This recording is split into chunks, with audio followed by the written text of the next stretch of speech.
നമസ്കാരം.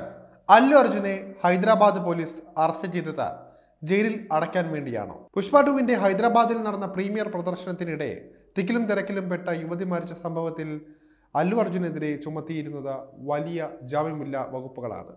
ഭാരതീയ ന്യായ സംഹിതയിലെ 105, 118/1 വകുപ്പുകളാണ് ചുമത്തിയിരിക്കുന്നത്. 5 മുതൽ 10 വർഷം വരെ തടവ് ലഭിക്കാവുന്ന കുറ്റങ്ങളാണ് ഇത്.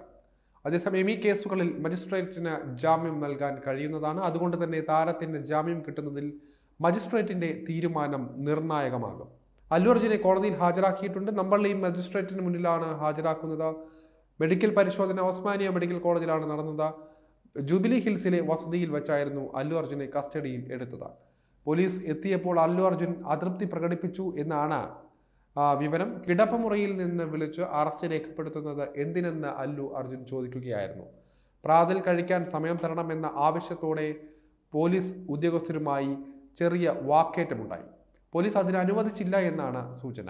അല്ലു അർജുന്റെ പിതാവായ അല്ലു അരവിന്ദും ഭാര്യ സ്നേഹ റെഡ്ഡിയും പോലീസ് ഉദ്യോഗസ്ഥരും തമ്മിൽ വാക്കേറ്റമുണ്ടായതിന് ഇടെയാണ് ഹൈദരാബാദ് പോലീസിന്റെ ടാസ്ക് ഫോഴ്സ് സംഘം അല്ലു അർജുനെ അറസ്റ്റ് ചെയ്ത് കൊണ്ടുപോയത്. പുഷ്പ ടുവിന്റെ ഹൈദരാബാദിലെ പ്രീമിയർ ഷോയ്ക്കിടെ തിക്കിലും തിരക്കിലും പെട്ട് യുവതി മരിച്ച സംഭവത്തിലാണ് അറസ്റ്റ് നടന്നത്.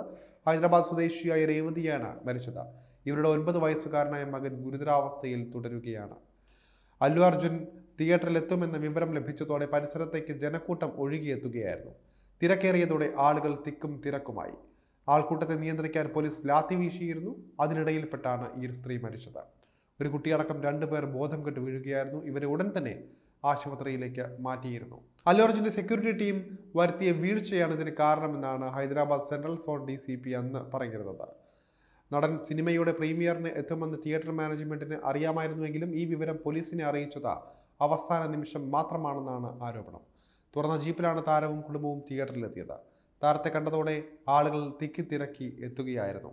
ഇങ്ങനെ എത്തിയ ആളുകളെ താരത്തിന്റെ സെക്യൂരിറ്റി ടീം മർദ്ദിക്കുകയും ഇത് തിക്കിനും തിരക്കിനും ഇടയാക്കുകയും ചെയ്തു എന്നാണ് ആരോപണം. തുടർന്നാണ് പോലീസിന് ലാത്തി ചാർജ് പ്രയോഗിക്കേണ്ടി വന്നത്. യുവതി മരിച്ച സംഭവത്തിൽ അല്ലു അർജുൻ ഉൾപ്പെടെയുള്ളവർക്കെതിരെ പോലീസ് കേസെടുത്തിരുന്നു. എന്നാൽ തനിക്കെതിരെയുള്ള FIR റദ്ദാക്കണമെന്നാവശ്യപ്പെട്ട് കഴിഞ്ഞ ദിവസമാണ് അല്ലു അർജുൻ തെലങ്കാന ഹൈക്കോടതിയെ സമീപിച്ചത്. ഇതിന് പിന്നാലെയാണ് അറസ്റ്റ്. ഡിസംബർ 4 ബുധനാഴ്ച രാത്രി 11 മണിക്ക് പ്രീമിയർ ഷോ നടക്കുന്ന ഹൈദരാബാദിലെ സന്ധ്യ തിയേറ്ററിൽ അല്ലു അർജുൻ എത്തിയതിനെ തുടർന്നുണ്ടായ തിക്കിലും തിരക്കിലും പെട്ടാണ് 35-കാരിയായ രേവതിക്ക് ജീവൻ നഷ്ടമായത്. കേസിൽ അറസ്റ്റ് ഉൾപ്പെടെ തനിക്കെതിരെയുള്ള തുടർ നടപടികൾ അവസാനിപ്പിക്കണമെന്നാവശ്യപ്പെട്ടാണ് അല്ലു അർജുൻ ഹൈക്കോടതിയെ സമീപിച്ചിരിക്കുന്നത്. എന്നാൽ കേസ് പരിഗണിക്കുന്നതിന് മുൻപ് തന്നെ പോലീസ് അറസ്റ്റ് ചെയ്യുകയായിരുന്നു. ഈ സംഭവത്തിൽ ഡിസംബർ 5-ന് അല്ലു അർജുനും അദ്ദേഹത്തിന്റെ സുരക്ഷാ സംഘത്തിനും തിയേറ്റർ ഉടമകൾക്കുമെതിരെ പോലീസ് കേസ് രജിസ്റ്റർ ചെയ്യുകയായിരുന്നു. കേസിൽ തിയേറ്റർ സീനിയർ മാനേജറും ഒരു ജീവനക്കാരനും അറസ്റ്റിലായിരുന്നു. അതിനിടെ യുവതിയുടെ മരണവാർത്തയിൽ ദുഃഖം രേഖപ്പെടുത്തി രംഗത്തെത്തിയ അല്ലു അർജുൻ യുവതിയുടെ കുടുംബത്തിന് 25 ലക്ഷം രൂപ ധനസഹായവും വാഗ്ദാനം ചെയ്തിട്ടുണ്ട്.